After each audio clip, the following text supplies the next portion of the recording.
Hello Spark, kamusta kayo? At ngayon, pag-uusapan natin ang pinakasikreto para lubusang mabaliw sa iyo ang isang lalaki.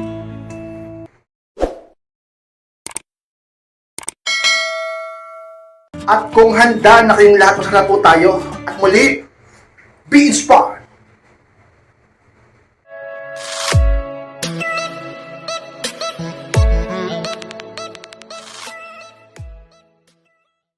At ang pinakasikreto sa lahat, mga Spark, upang lubusang mabaliw sa iyo ang isang lalaki, mas lalong mag-focus ka sa pangarap mo kaysa sa kanya.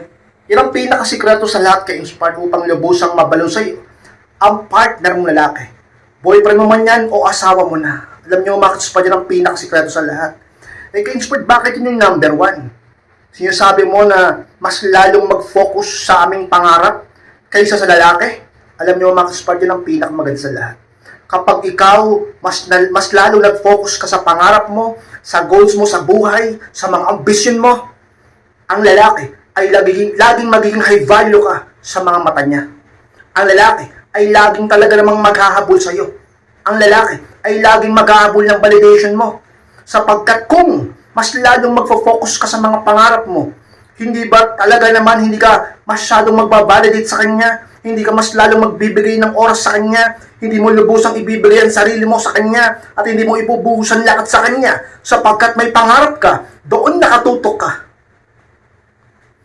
Alam nyo, mga Spark, kung magagawa mo lang yan. Alam nyo kasi, ang pinaka nakikita kong pagkakamali at talaga namang lubusang kahinaan ng mga kababaihan sa buong mundo ay ang talaga namang karupukan sa pag-ibig at lubusang kung magmahal.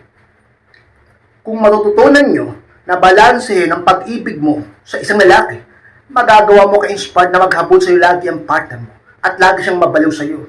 Ipakita mo sa kanya na hindi ka sobrang nagmamahal sa kanya. Ipakita mo sa kanya na talaga namang mas nagpo-focus ka sa pangarap mo kaysa sa kanya, pero hindi ka magkukulang. At saka, anong masama kung mag-focus ka sa pangarap mo? Ang mahalaga naman, hindi ka nagkukulang sa kanya. Baka sabihin kasi ng iba, kay Spark, grabe ka naman. Ano, puro pangarap? Paano naman yung love life ko? Bakit? Sinabi ko ba na pabayaan mo yung love life mo? Ang sinabi ko lang naman, mag-focus ka lalo sa pangarap mo. Kasi yung lalaki, nandyan lang yan sa tabi mo. Susuportahan ka pa niyan. Pero kung siya na lang palagi ang nasa isip mo, siya na lang palagi ang iniintindi mo, lubusan ka sa kanyang nagpaparamdam, palagi ka sa kanyang available, sobrang rupok mo at sobrang talagang demanding mo pagdating sa kanya. Gusto mo lagi na lang kayong magkasama, gusto mo palagi na lang kayong magkausap, sobrang oras ang binibigay mo sa kanya. Pagka ganyan ka-inspire na lalaki, hintayin mo, pagsasawaan ka. Manlalamig sa'yo. Magbabago sa'yo. At talaga naman ang damdamin niya ay talaga namang lalayo sa'yo. Gusto mo mangyari yon? Imbis na suportahan ka niya, imbis na manatili ang pagmamahal niya sa iyo, ang halaga mo sa kanya, at imbis na mas lalo siyang mabaliw sa iyo, hindi mangyayari, sapagkat ang ginagawa mo ay lubusan kang nagbibigay ng pag-ibig sa kanya. Dapat sapat lang, dapat sakto lang, dapat balanse lang. Mag-focus ka sa pangarap mo. Ang pag-focus sa pangarap kaysa lalaki ay pagpapakita ng pagmamahal sa sarili, sapagkat pangarap mo yan. Para din sa iyo yan. Para din sa inyo yan. At ang pag-focus sa pangarap kaysa lalaki ay pagpapakita ng respeto sa sarili. Isipin mo, mas nagpo-focus ka sa lalaki kaysa sa mga ambisyon mo. Eh ano bang nauna? Hindi ba ambisyon mo kaysa bago mo siya makilala? At saka kasali din naman siya sa mga pangarap mo. O, ano ngayon? Kung mag-focus ka sa pangarap mo, hindi mo naman siya iiwanan. Kailangan mo lang din sa kanya ng suporta, motivasyon at inspirasyon. Okay na yun sa'yo. Basta ikaw, huwag kang magmamahal ng sobra sa kanya. Huwag mong kakalimutan ang pangarap mo para lang sa lalaki. Huwag mong itatapon ang mga ambisyon mo para lang sa lalaki. Huwag mong talaga namang ka-inspired. Tatanggalin sa isip mo ang mga goals mo dahil lang sa umibig ka, dahil lang sa nagmahal ka, dahil lang sa nagpakalunod ka sa pag-ibig niya, dahil lang sa nakipagrelasyon ka, dahil lang sa talaga namang nagpakasal kayo, mag-focus ka sa pangarap mo. Dahil ang mga babae na nagfo-focus sa kanilang pangarap ay mga high value na babae. At ang mga high value na babae, yun ang mga hinahabol-habol at ginugusto palagi ng mga lalaki.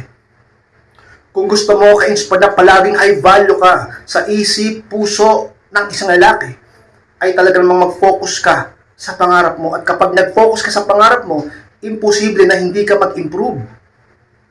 At kapag nakafocus ka sa pangarap mo, imposible na lagi kang kumontak. At kapag nakafocus ka sa pangarap mo, imposible na mabaliw ka sa lalaki. At kapag nakafocus ka sa pangarap mo, imposible na palagi ka sa kanyang maghabol. At kapag nakafocus ka sa pangarap mo, hindi ka laging magpaparamdam, hindi ka laging available, hindi ka laging talaga namang mag-message sa kanya. Dahilan ng kung bakit ang lalaki ay laging nasa iyo. Sapagkat ka-inspire ang labanan sa mundo ng pag-ibig ay ang validation. Kapag sinobrahan mo ang pag-validate sa isang tao, magiging low value ka sa kanya. Pero kapag ka talaga namang scarcity, o hindi ka masyadong nagba-validate sa kanya, o hindi mo pinapakitang sobrang gusto o mahal mo siya, doon magsisimula siyang maghabol ng validation mo. At kapag nakafocus ka sa pangarap mo, hindi mo siya masyadong mababalidate, sapagkat ang isip mo ay kung paano makukuha ang pangarap mo. Ika-inspired, baka mapabayaan ko ang relasyon namin. Ika-inspired, baka mapabayaan ko yung boyfriend ko, baka mapabayaan ko yung asawa ko, baka mapabayaan ko yung lalaking mahal ko. Alam nyo, sa ganyang pag-iisip, napakabaluktot at napakakitid. Bakit?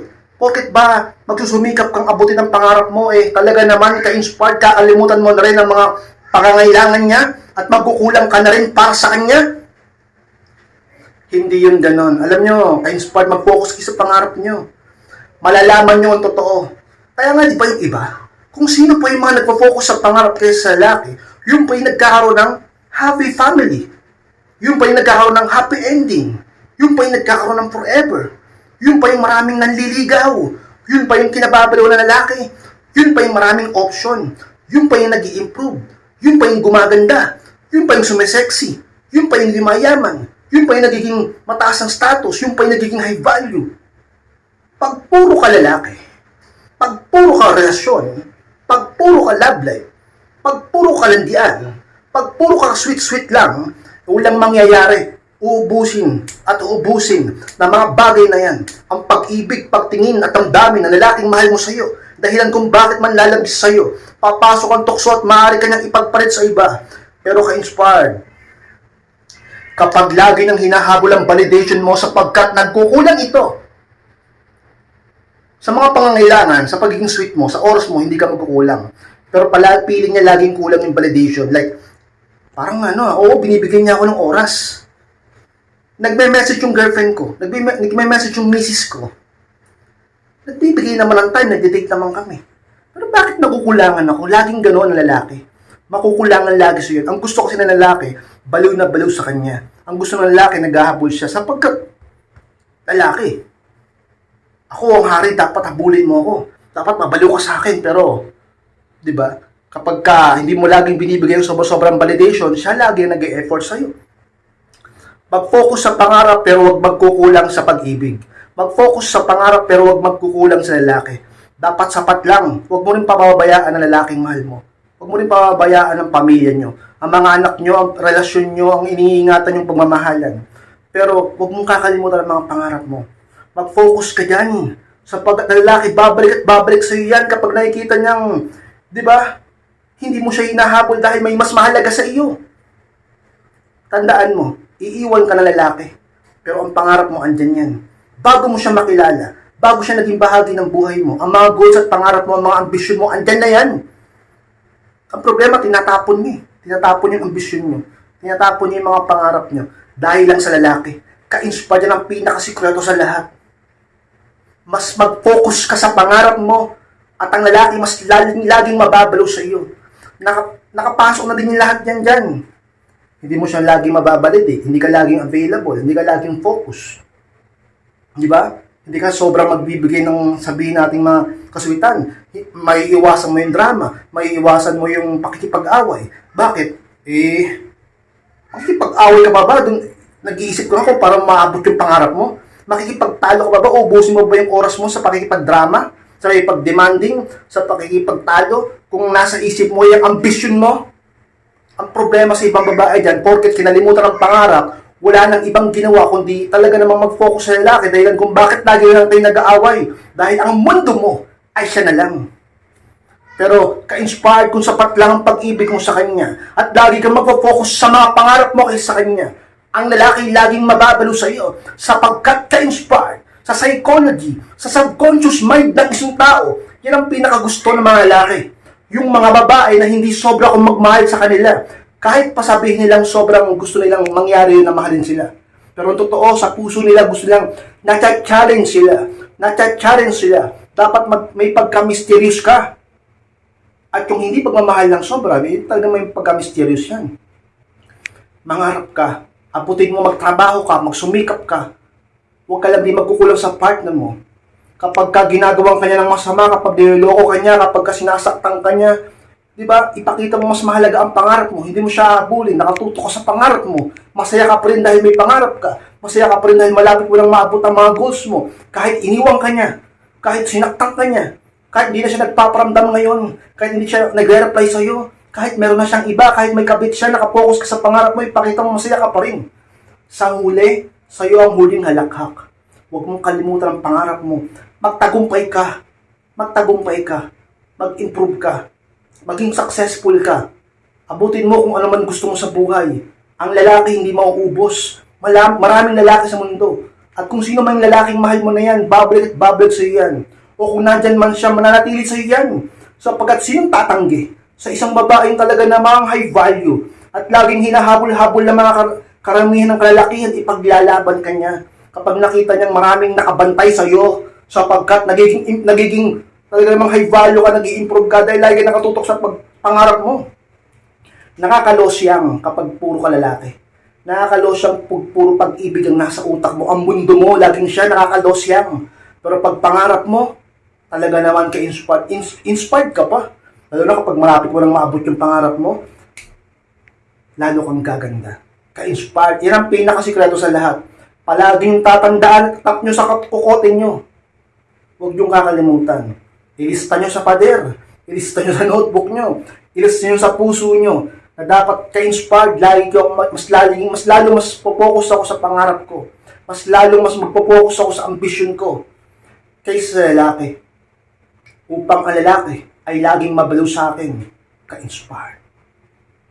Max-Inspired, maraming salamat po sa pagtapos ng vlog nito. Tapos kung kalimutan na mag-like, comment, at pakishare na rin ng video nito upang makatulong tayo sa iba. Sa mga hindi pa po nakaka-subscribe, click nyo yung subscribe, Max-Inspired, click nyo po notification bell upang ma-notify kayo pag may bago kong i-upload dito sa aking YouTube channel. Sa mga gusto magpa-coaching, makausap ako one-on-one. Message lang po ako sa aking Facebook and yung profile picture ko sa FB. Kapag di yan lumabas FB, sa Messenger, message nyo ako, search nyo Aldin Capa, at ako po mismo magre-reply sa chat nyo.